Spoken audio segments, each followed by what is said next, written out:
All right, calling the Fire Station Building Committee meeting of Wednesday, July 17th, 2024. The time is 4:30. Can I have roll call, please? Joe Ulick, Present. Jeff Matthews, Present. John Shugda, Dave Langevin, Present. Mike Langevin, Present. Julian. Yeah. We have a quorum. Okay. So approval of the June 26th, 2024 minutes. I think I sent two sets out. The first set is what John first sent me. And then we discussed a couple of revisions on two of the items. So you should have the revised items that reflect some different verbiage on the authorizing the project manager to secure the pre-qualification online services, and then the adjustment we made to the Costello payment application, so that we're just waiting for Castle Booze to say that they've gotten everything they need. We'll do the full amount. Anybody else have any changes or corrections or errors to look at? Mr. Chairman, Yes. item 8. I believe that the committee had authorized us to begin the pre-qualification process, or directed us to begin the pre-qualification process. It had not begun at the time of that meeting. That's true.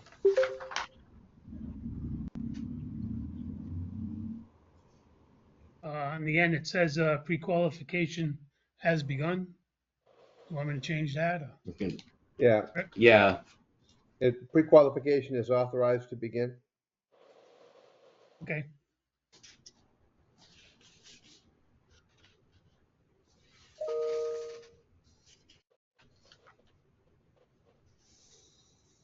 Make a motion to accept as amended. Second. Is there a second? Second for Motion me, and a Dave. second. That was Dave Roll first, call. Mike second. Doesn't Yeah, it matter. doesn't matter.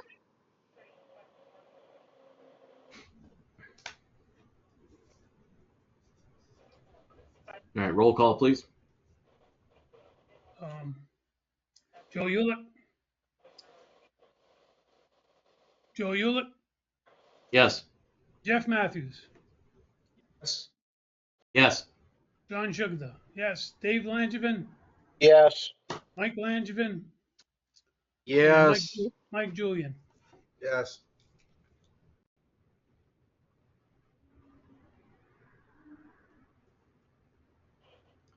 Okay, motion passes. Moving on to item number 3. Review and approval of actions for development of the project to include, but not limited to, update on the closeout of the Worcester Street and Snow Street properties. So there's a couple of things with that at this point. After the last meeting, I know, David, you had brought up the question of whether or not there was anything pending. When Stacy and I were looking at the year-end items that were still open, there was still a $20,000 rec open for Costello on the Worcester Street project. I did reach out with Rick, and he followed up on it. And strangely enough, they did not send their last bill. And that did just go out a little while ago. It was authorized both by the project manager as well as the architect. And we'll have that to vote on at this point. But just to follow up on yours, Dave, so there was another $18,000 in change that Costello had not billed on the Worcester Street project. Thank you for the follow-up. All right, and then my next question, I guess, would be to Jennifer is, have you gotten everything that you need on the closeout for the Snow Street project? For the Snow Street project, we are still awaiting the final survey, which I was told we would get today, but I haven't seen it yet. Okay, so we'll continue.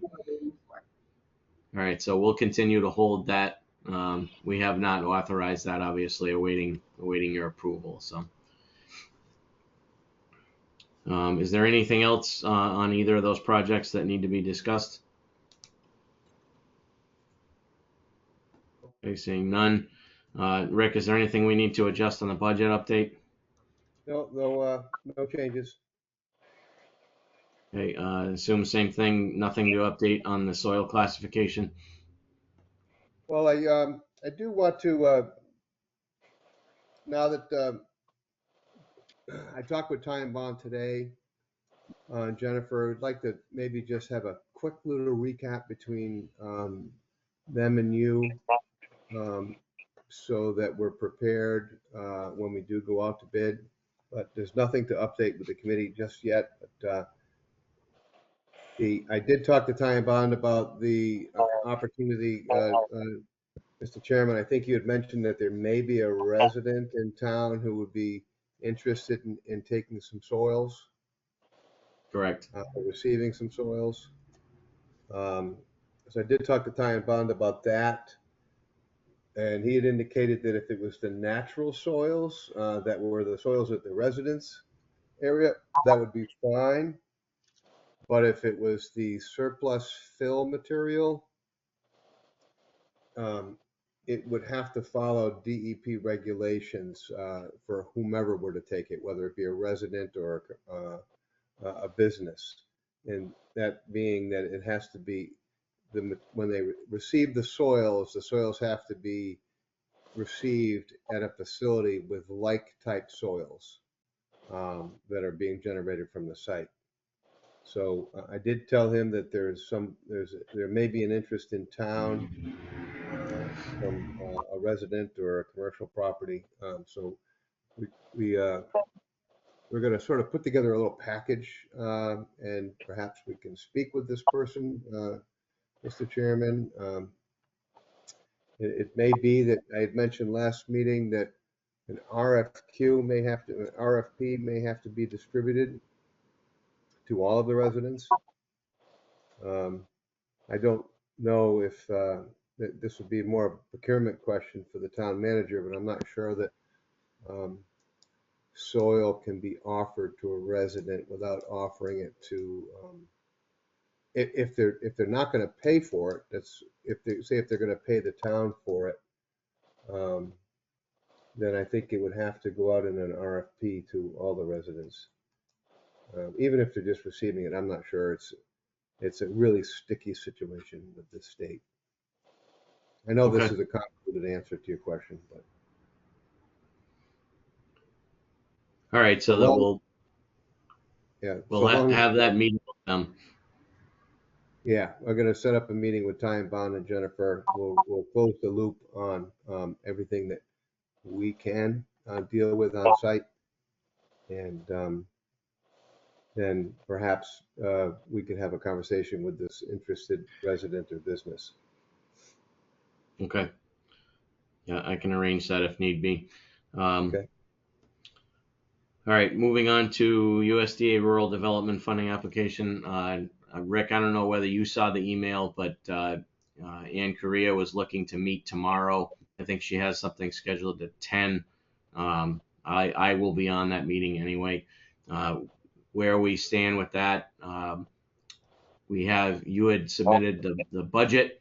I have still the environmental thing going on, and I may have to reach out to Ty and Bond. I have some questions answered there. I know Jennifer and I had discussed having the grant writer involved, so I did speak with her before I went on vacation, and when we put the final package together, she was willing to help us with that. But it is a healthy endeavor just to put this together, and the Fish and Wildlife people are not responsive, so it's been a little bit frustrating, but I do have a meeting with her tomorrow to continue on that. Anybody have any questions with that? Mr. Chairman, I did respond to her that I would attend the meeting. I don't know what her questions are, but I can be on for an hour. Okay. from KVA. I noted in my architect's report that knowing any requirements, more straightforward, I guess, whatever requirements there are for that grant, if they are going to impact our specifications or products, we'll need to know that so that we have time to make any adjustments. Yes, from what she had said before, they need to review all of the documents before they go out. So I don't know what their timeline is going to be on that, and hopefully I'll have more information on that tomorrow. Great, thank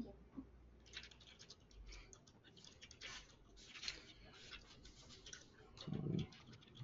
All right, update on funding sources for this PlayStation project.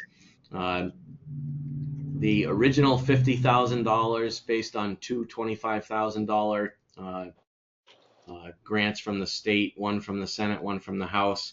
We have the one from the House in hand. The one from the Senate has disappeared for some reason. I know the chief had reached out to Senator Fatman's office and they were researching what seemed to happen with that, because obviously the governor had reduced it by half. So each one was only going to be 12.5 with a total of 25,000. And at this point, it seems that the Senate one is missing that 12.5. We are going to apply the House one to these last Costello invoices. And the last meeting I reported that there was a bill in the State House that had shown up with a $4 million earmark on it. That was by Representative Marcy. He was, I guess, pushed into a corner, and as a junior member was told that he needed to lower that. So that went back in at $250,000 instead of $4 million.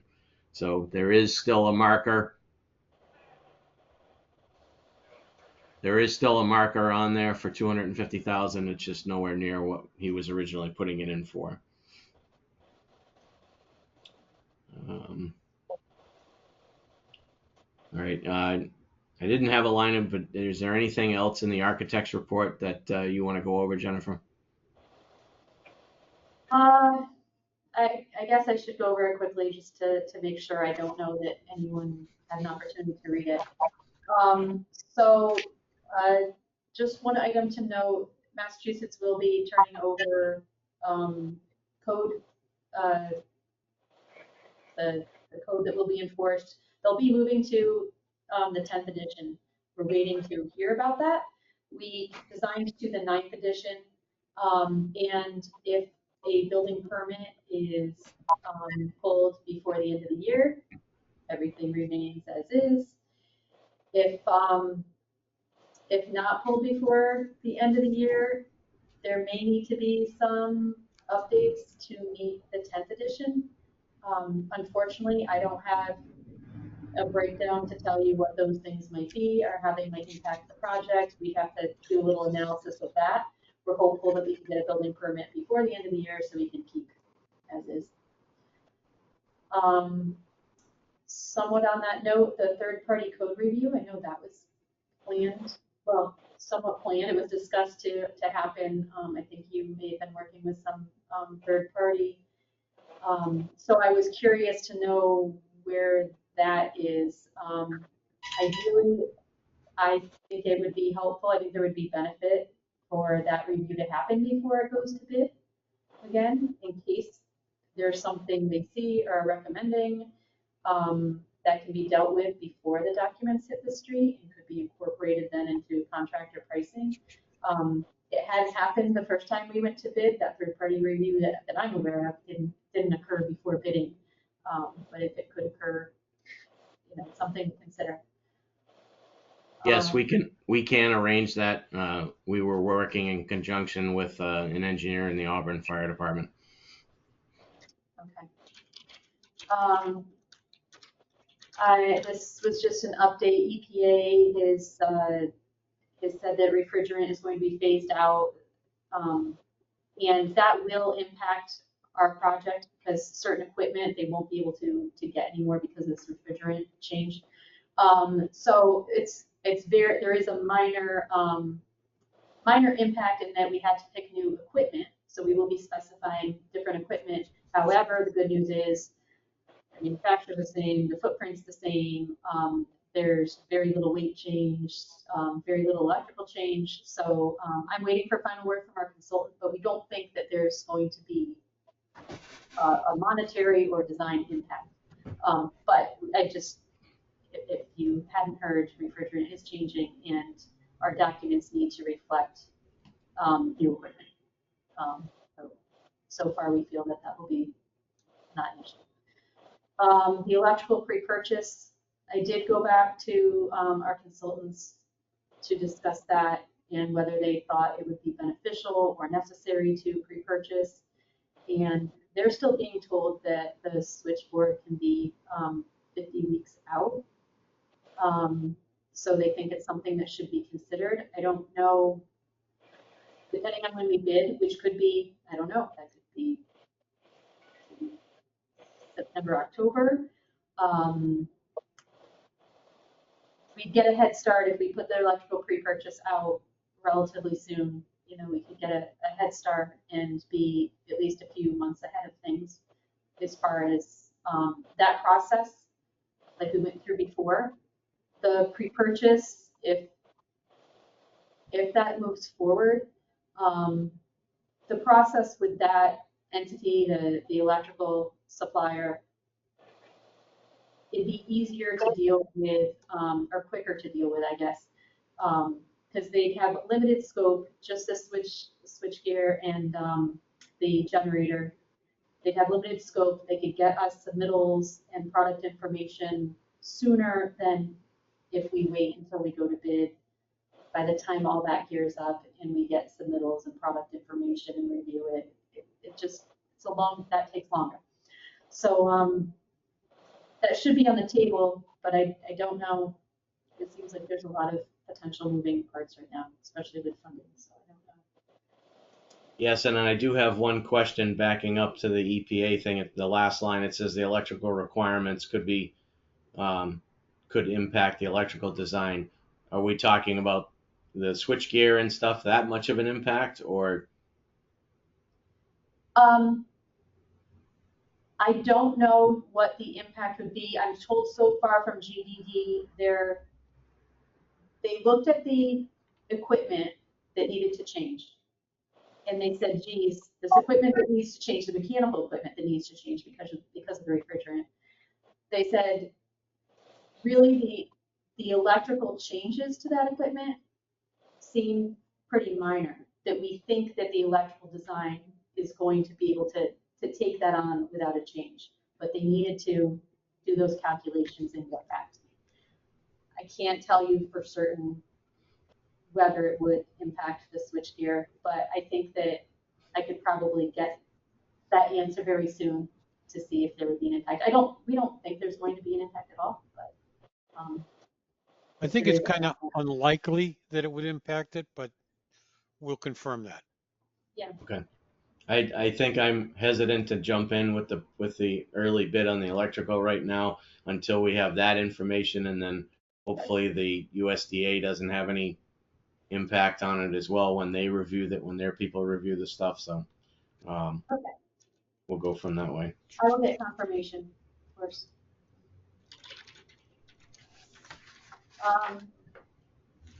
So we did talk about the grant already, that we were looking to know if there were requirements that affect our bidding documents. So hopefully you can hear a little bit more about that tomorrow. Another thing on my report is the pre-qualification process. I wasn't at the last meeting, but I believe that Rick had presented. I know you approved going forward with bid docs, but I believe there is also a discussion of a fee, relatively low fee for KDA to go through this pre-qualification process again. So I'm preparing a formal proposal, so you can see that, but I wanted to let you know I'm taking off the 15% markup on that because I don't think that that's what Rick presented at the last meeting. I think he presented from KBA a not to exceed $2,000. So that's what our proposal to you.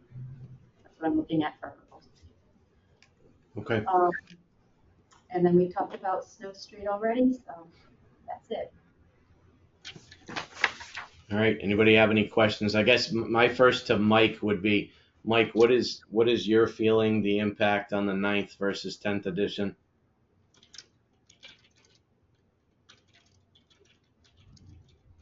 I'm being told there's some significant changes as far as energy, the energy codes, but other than that, it seemed pretty equal across the board. There are going to be some other changes, but I don't really know the impact on what they'll have on our job. It's as far as the permitting process. If it gets close to a timing, can the town actually open the permit so that it would fall under the 9th, or does it have to be through the contractor? Well, it would have to be through the contractor, but we certainly can work with them to try and speed up the process so that we can make sure we get it in. Okay.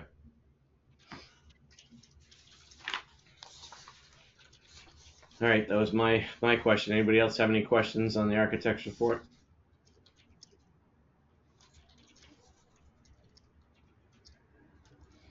All right, seeing none, moving on to potential rebidding and contractor pre-qualification process. So where do we stand with pre-qualification, Rick? I know I saw the messages go out from Matt Fitton about combis today.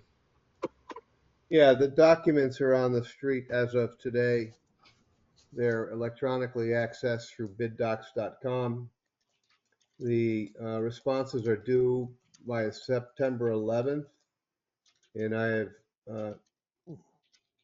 the responses are due by August 14th, and I'm expecting that we would be done with the reviews in an expedited fashion by mid-September, September 11th, I have earmarked.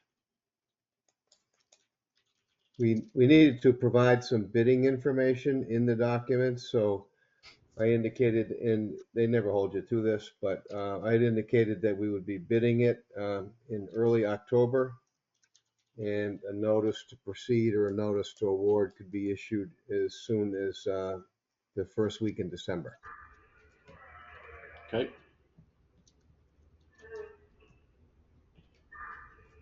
Yeah, excuse me, Rick. Yes. That was on bid.com or bidding.com?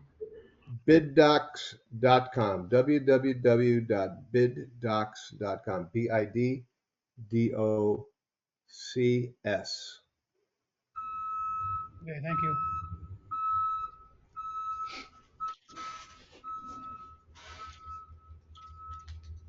All right. Anything else that we need?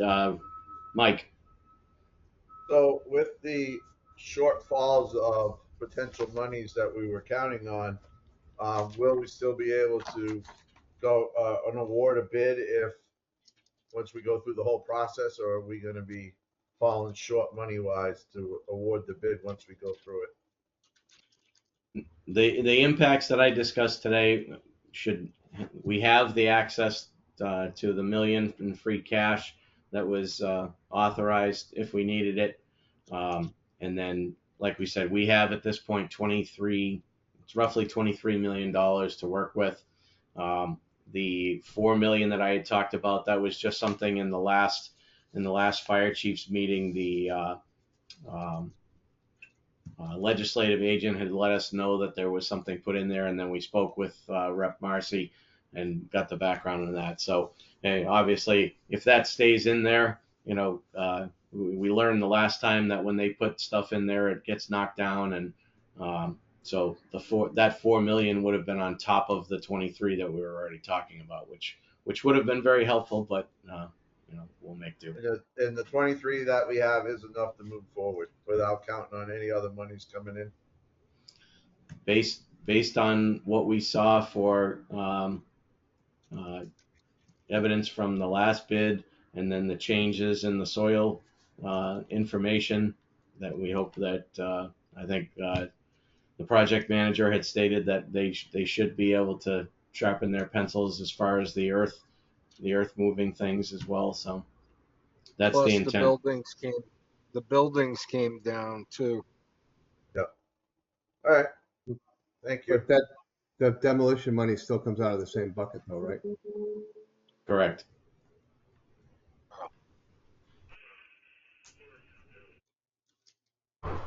Any other questions?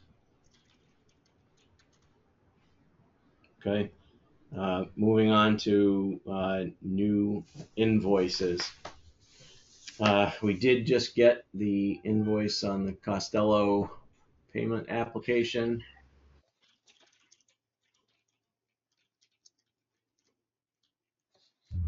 Yes, that was Payment. for retainage for phase one. Correct, for Worcester Street and what we discussed earlier. So this is payment application number 6 on the 129 Worcester Street project.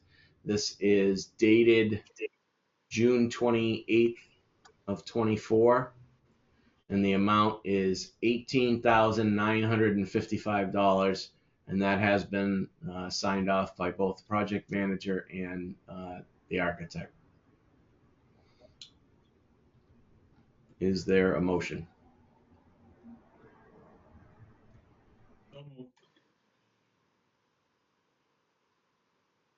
Cap, was that you? I'll second. All right, motion and a second. Any discussion on the motion? Seeing none, roll call, please. Joe Ulick, Yes. Jeff Matthews, Yes. John Chugda, yes. Dave Langevin, Yes. Mike Langevin. This money's already been approved, right? Before? Yes. This was already part of the original bid for the 129 Okay. Worcester Street, which was All right. 400 and something thousand. Yep. I vote yes. And Mike Julian. Yes. All in favor? All set. All right. Discussion of a next date. Rick, should we shoot for after the 14th of August? Yeah, I'm going to be working with, I just wanted to just make sure who, there were some folks that had volunteered to be in the pre-qual committee. So it was Mike. Mike Julian, Captain Matthew, Dave Langevin, and then I'm gonna sit in as an alternate. Okay. Young lady from my office, Alex Murphy, will be reaching out to all of you and setting up a virtual meeting to walk through the process and show you how the online version works and what to expect. So I'll have her, and I'll be on that as well.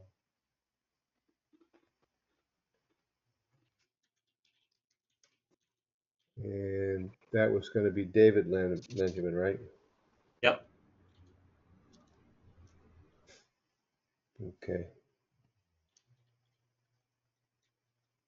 Perfect. Thank you. All right. So the 14th of August is a Wednesday. Do we want to go for that day, or do you want to go beyond there? Oh, I'm sorry. Yeah, that's where we started, right? Yeah, why don't we plan on the 14th of August just to stay connected? Okay. August 14th, 4:30. We staying virtual? It would be helpful. Okay. All right. August 14th, 4:30 p.m. virtual. Do I have a motion to adjourn? Motion. In a second. Second. All those in favor? Aye. Aye. Aye. All right. Thank you, everyone.